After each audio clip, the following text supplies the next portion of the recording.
चलिए, आज जो है हम एमपीपीएससी मेंस में जो आंसर राइटिंग कर रहे हैं उसमें आंसर राइटिंग में अगली क्लास देखेंगे।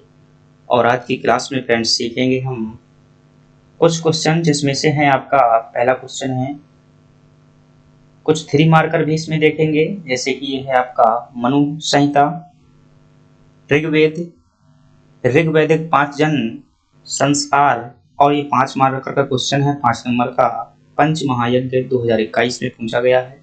शेष प्रश्न भी 2015, 17 और ऐसे जो है पिछली परीक्षाओं में पूछे गए हैं। तो हम देखेंगे कि जो वर्तमान में 2 नंबर का प्रश्न आता है, 3 नंबर का प्रश्न पहले आता था, उसमें किस प्रकार से लिख सकते हैं। जो आपको 10 शब्द दिए जाते हैं, उस 10 शब्दों में आप क्या लिखेंगे, कितनी परिभाषा लिखनी होती है, क्या लिखना होता है, ये हम देखेंगे। और ये वो प्रश्न है जो आपको पूरे के पूरे नंबर दिलाते हैं, छोटे वाले प्रश्न, और यही आपके प्रश्न जो है एक रैंक डिसाइड करते हैं, सिलेक्शन भी डिसाइड करते हैं। क्योंकि हर पेपर में जो है हर यूनिट से 3 प्रश्न आते हैं, जिससे बन गए तो उसमें पूरे के पूरे नंबर मिल जाते हैं, बड़े प्रश्नों में पूरे नंबर नहीं मिलते हैं। चलिए क्लास की शुरुआत करते हैं। पहला प्रश्न है हमारे सामने कि जो पूछा गया है वो है कि मनु संहिता। फ्रेंड्स, इसमें क्या लिखें कि हमें 3 में 3 नंबर मिल जाएं। तो आपको अब तो 2 नंबर का प्रश्न आता है, इसमें कम से कम आपको कितनी जानकारी देनी है, 2 जानकारी कम से कम देनी है, हो सके तो 3 या 4 जानकारी भी दीजिएगा। यदि पता है और दे सकते हैं, समय है, तो दीजिएगा, बहुत जरूरी है। क्योंकि सभी लोग जब 2-2 जानकारी देते हैं तो समय पर जो है आपको 1.5 नंबर मिलेंगे। यदि आप जो है एक जानकारी ज्यादा दे देते हैं तो उन 1.5 नंबर में से आपका नंबर आधा पड़ जाएगा। चलिए देखते हैं इसमें क्या लिखेंगे। मनु संहिता की बात करें दोस्तों, जब भारत में प्राचीनतम ग्रंथों की बात करते हैं तो उसमें से एक ग्रंथ है जिसे हम मनुस्मृति के नाम से जानते हैं, और वही मनुस्मृति जो है आपकी मनु संहिता कहलाती है। दोस्तों मनुस्मृति की बात करें हम तो यह जो है 200 ईसा पूर्व से लेकर के 200 ईस्वी के मध्य जो है इसकी क्या हुई है, रचना हुई है। एक जानकारी आप इसमें क्या दे सकते हैं, ये दे सकते हैं, जरूरी नहीं इसमें कि पॉइंट लिखें, आप कॉमा लगाकर भी बता सकते हैं। दूसरी जानकारी बता सकते हैं, मैं बता देता हूं, इसमें 3-4 पॉइंट आप जो भी आपको याद रहे वो लिख सकते हैं। 7 स्मृतियों में से एक है, यह है प्राचीन भारतीय जो 7 स्मृतियां हुई हैं, स्मृति ग्रंथ हुए हैं, उनमें से एक ग्रंथ है, ध्यान रखिएगा। तो एक फैक्ट जो ये है इसका, यह जो है फ्रेंड्स है सबसे प्राचीनतम स्मृति है, ये भी आपको ध्यान रखना है। तो एक जानकारी ये है। इसमें किस चीज के बारे में जानकारी दी गई है तो आप बताइएगा। इसमें जो वर्ण हैं, समाज है, समाज के वर्णों के कर्तव्य के बारे में बताया गया है, वर्णों के कर्तव्य बताए गए हैं। विशेष तौर से इसमें दोस्तों राजा के कर्तव्यों का भी वर्णन किया गया है कि राजा के क्या कर्तव्य होंगे और जो लोग होंगे उनके क्या कर्तव्य होंगे। तो ये इसमें 3-4 जानकारी हैं, आप शामिल कर सकते हैं।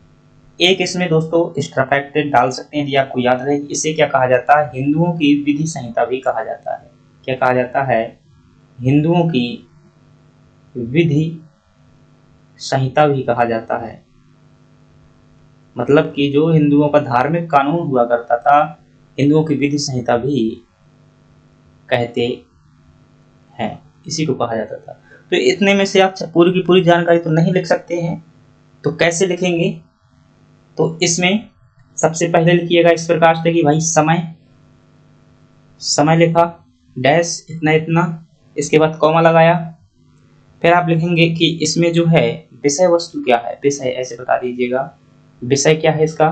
तो विषय बता देंगे कि समाज के मतलब वर्णों के कर्तव्य, वर्णों तथा राजा के कर्तव्य, इतना बार लिखिएगा, फिर कॉमा लगाइएगा। फिर जो है इसमें बता दीजिएगा कि जो है सबसे प्राचीनतम स्मृति है, ये भी आप बता सकते हैं कि सबसे क्या है, ये प्राचीनतम है। फिर इसके बाद आप बता सकते हैं हिंदुओं की विधि संहिता कहते हैं। ये 4 की 4 जानकारी आप समेट दीजिएगा, पूरे नंबर मिल जाएंगे, 2 के 2 नंबर। चलिए अगले प्रश्न की बात करते हैं। ऋग्वेद, तो ऋग्वेद में बताइएगा कि चार वेदों में प्राचीन वेद। दूसरी बात बताइएगा इसका विषय क्या है, मतलब किस चीज के बारे में इसमें जानकारी दी गई है। तो आप बताएंगे कि देवताओं के मंत्र तथा प्रार्थना के बारे में बताया गया। और क्या बता सकते हैं कि इसमें 10 मंडल हैं, और जो बता सकते हैं कि भाई इसका उपवेद क्या है ये भी बता सकते हैं। तो उपवेद जो है इसका आयुर्वेद जो है इसका उपवेद है। अगर आपके पास में जगह बचती है तो आप ये भी बता सकते हैं कि इसमें ऐतिहासिक जानकारी का संग्रह भी किया गया है। बता सकते हैं आप इसमें 10वें मंडल में वर्ण व्यवस्था का वर्णन किया गया, 4 वर्णों की उत्पत्ति के बारे में बताया गया। चलिए अगला प्रश्न देखते हैं, ऋग्वैदिक पंचजन। दोस्तों 5 जो जन हुआ करता था ऋग्वैदिक में, ये जन क्या है, ऋग्वेद में कौन रहते थे, आर्य लोग जो है बाहर से आए हुए थे, और वो जहाँ निवास करते थे तो उन्हें क्या कहा जाता था, जन कहा जाता था। मतलब कि जिस प्रकार से ग्राम होता है, पंचायत होती है,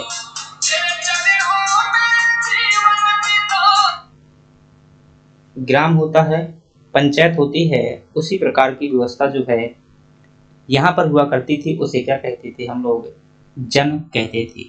तो जन आप समझ गए। अब इन जन जो क्या होती थी, एक इकाई होती थी। ऐसे जो है ऋग्वेद में आर्यों के 5 जन बताए गए हैं, तो उन 5 जनों के आपको सीधा सा नाम लिख देना है। कौन कौन से हैं, जैसे एक था आपका यदु, एक था आपका द्रहु, यदु, द्रहु, तुर्वसु, यदु, द्रहु, तुर्वसु, एक था आपका पुरु, और एक और था आपका जो है यदु, द्रुहु, तुर्वसु, पुरु, सर पर पक्त था, पक्त। आप देखिएगा एक और था पक्त। तो ऐसे था। तो 5 जन आपको क्या लिख देने हैं, नाम लिख देने हैं। ये आर्यों के 5 जन हुआ करते थे। तो यही आपका क्या हो जाएगा, इतना सा उत्तर हो जाएगा। आप चाहें तो इसमें बता सकते हैं कि जन जो है एक राजनैतिक इकाई होती थी, राजनैतिक इकाई थी, ऐसा भी बता सकते हैं, एक्स्ट्रा जानकारी हो जाएगी। और यही 5 जन दोस्तों, 5 ये जन और 5 जो है ये आर्य जन थे, 5 अनार्य जन मिलकर ही क्या करते हैं, 10 राज युद्ध करते हैं, 10 राज युद्ध करते हैं। हालांकि जानकारी उल्लेख करना जरूरी नहीं है, मैंने बता दिया है यहाँ पर। संस्कार की बात करें दोस्तों, 3 नंबर में ये भी पूछा गया है। तो पहली बात इसमें बता दीजिएगा कि इसका अर्थ क्या होता है। दूसरी बात बता दीजिएगा इसका उद्देश्य क्या है। तीसरी बात बता दीजिएगा इनकी संख्या कितनी होती थी। और चाहे तो आप बता सकते हैं कि प्रथम संस्कार कौन सा होता था, और अंतिम संस्कार कौन होता था, अंतिम, ऐसे बता सकते हैं। तो संस्कार का अर्थ होता है शुद्धिकरण। इसका उद्देश्य था जीवन को उद्देश्यपूर्ण बनाना। क्या बनाना, उद्देश्यपूर्ण बनाना। जैसे कि मतलब हम क्या कर रहे हैं भाई, कोई भी संस्कार है, विवाह संस्कार है, मृत्यु संस्कार है, तो एक व्यवस्था को बनाए रखना जीवन में क्या है, उद्देश्य। उस उद्देश्य की पूर्ति के लिए क्या करना, जैसे कि उपनयन संस्कार होता था तो शिक्षा को ग्रहण करने के लिए किया जाता था ये। इसी प्रकार से गर्भाधान संस्कार होता था तो संतान की प्राप्ति हो सके, इसलिए गर्भाधान संस्कार होता था। संख्या इनकी कितनी है, संस्कारों की संख्या कुल कितनी है, 16 है। प्रथम संस्कार है आपका गर्भाधान संस्कार, और अंतिम संस्कार है आपका मृत्यु संस्कार। तो ये क्या होते हैं, मृत्यु कह सकते हैं, या जो आपको दफनाया जाता है बाद में, मरने के बाद में जलाया जाता है, या दाह संस्कार भी इसे कह सकते हैं। तो ये क्या थे आपके 4 प्रश्न थे। एक प्रश्न और है आपका यहाँ से, जिसका नाम था भाई पुरुषार्थ चतुष्टय। क्या नाम था, पुरुषार्थ चतुष्टय। तो ये क्या है दोस्तों, मानव जीवन के जो सर्वोच्च लक्ष्य होते थे, मानव जीवन के सर्वोच्च लक्ष्य क्या कहलाते थे, पुरुषार्थ चतुष्टय कहलाते थे। क्योंकि इनकी संख्या कितनी होती थी, 4 होती थी, इसलिए इन्हें क्या कहा गया, चतुष्टय कहा गया। कौन कौन से होते थे आपके, धर्म, अर्थ, काम, मोक्ष, ये क्या थे आपके 4 पुरुषार्थ चतुष्टय थे। तो ये प्रश्न आपके क्या हो गए, 3 मार्कर हो गए, 2 मार्कर हो गए। चलिए एक प्रश्न है हमारे पास में 5 नंबर का। ऋग्वैदिक पंच मतलब जो ऋग्वैदिक काल में पंच महायज्ञ चला करते थे उनके बारे में प्रश्न आया हुआ था दोस्तों। 2021 के पेपर में पूछा गया प्रश्न है, 5 मार्कर में पूछा था। मैंने लिखा था, मुझे 3 ही याद आई थी शायद पर उस टाइम पर जब मैंने लिखा था। तो आपको इसमें बताना है पंच महायज्ञ कौन कौन से होते हैं। तो दोस्तों एक है आपका पहला जो महायज्ञ है वो है आपका ब्रह्मयज्ञ, दूसरा है पितृयज्ञ और तीसरा है देवयज्ञ, चौथा है भूत यज्ञ और 5वां है आपका नृयज्ञ। नृयज्ञ इसी को मनुष्य यज्ञ भी कह सकते हैं, मनुष्य यज्ञ भी कहा जाता है। तो ये 5 यज्ञ थे। एक एक पॉइंट इसमें एक एक पॉइंट ही बता देना। ब्रह्म यज्ञ जो होता था तो यह यज्ञ दोस्तों करवाया जाता था, इसमें जो है वेदों का क्या करते थे, अध्ययन करते थे। वेदों का अध्ययन किया जाता था, पूजा की जाती थी और अनुष्ठान किए जाते थे और इस यज्ञ का आयोजन करवाया जाता था, ब्राह्मणों को भोजन करवाया जाता था। तो इस प्रकार से ये क्या हो जाता था, आपका ब्रह्म यज्ञ कंप्लीट हो जाता था। पितृयज्ञ दोस्तों तो जो आपका पितर होता है, पितर देवता होते हैं, वही वाला है। तो पितृयज्ञ जो है पूर्वजों को समर्पित किया जाता था। पूर्वजों को समर्पित करते हुए पितरों में इसका आयोजन किया जाता था और इसी में क्या करते थे, कौओं को भोजन करवाया जाता था। तो ये 2 पॉइंट बता सकते हैं। देवयज्ञ जो होता था इसमें दोस्तों देवताओं को क्या किया जाता था, पूजा जाता था और जो अग्नि होती थी महायज्ञ की उसमें घी और हवन जैसे पदार्थ जो उसमें डाले जाते थे और देवताओं को समर्पित किए जाते थे। भूत यज्ञ जो है दोस्तों तो थोड़ा सा यहाँ पर जो है समाज शास्त्र में देखेंगे, भाई मैं पढ़ चुका हूँ वहाँ भी। तो भूत का मतलब क्या होता है, पृथ्वी होता है, तो पृथ्वी को समर्पित कर देता है। लेकिन यहाँ पर जो एनसीईआरटी इसका जिक्र करती है भूत का मतलब भूतों से ही करती है। मतलब इसमें भूतों को क्या है, खाना रखा जाता है, भूतों को खाना रखा जाता है और उनके नाम का भाई क्या है रख देते हैं, निकाल देते हैं। नृयज्ञ क्या है, मनुष्य यज्ञ है। जब घर में कोई क्या आता है, अतिथि आता है तो उसका सम्मान किया जाता है इसमें और उसके लिए क्या करवाते हैं, पूजा करवाते हैं। तभी तो कहते हैं हमारी संस्कृति को अतिथि देवो भव। एक पॉइंट आप निष्कर्ष रूप में बता सकते हैं कि इस प्रकार से पंच महायज्ञ क्या करते हैं, प्रकृति के भाई कैसे, जैसे कि हमने वेदों से क्या लिया, ज्ञान लिया, तो पूजा करवाएंगे, वो दूसरों को ज्ञान मिलेगा, उसका प्रचार प्रसार होगा।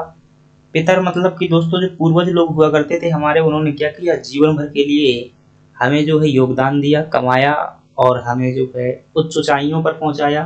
तो उनको जो है कहीं ना कहीं एक कृतज्ञता का भाव समर्पित होता है, हम उनके प्रति क्या है, एहसानमंद हैं। तो निष्कर्ष जो है एक आप नैतिकता से बना सकते हैं कि यह जो है इस प्रकार से 5 महायज्ञ जो है हमारी नैतिक भावना को प्रकट करते हैं। ठीक, तो ये क्या हो जाएंगे हमारे 5 आंसर, वो 5 प्रश्न जो हमने देखे ये हो जाएंगे।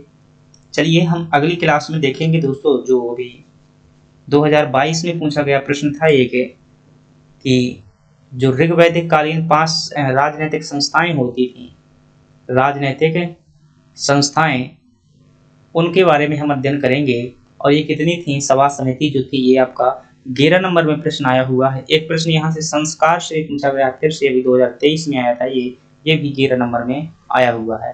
तो पहले हम ये वाला प्रश्न देखेंगे, कल की क्लास में होगा।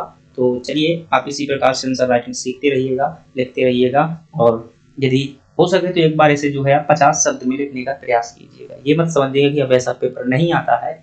यकीन मानिए जब आप एक समय के अंदर और एक स्पेस के अंदर लिखते हैं, निश्चित है समय के अंदर, तो उसमें बहुत अच्छा सीख सकते हैं। चलिए धन्यवाद।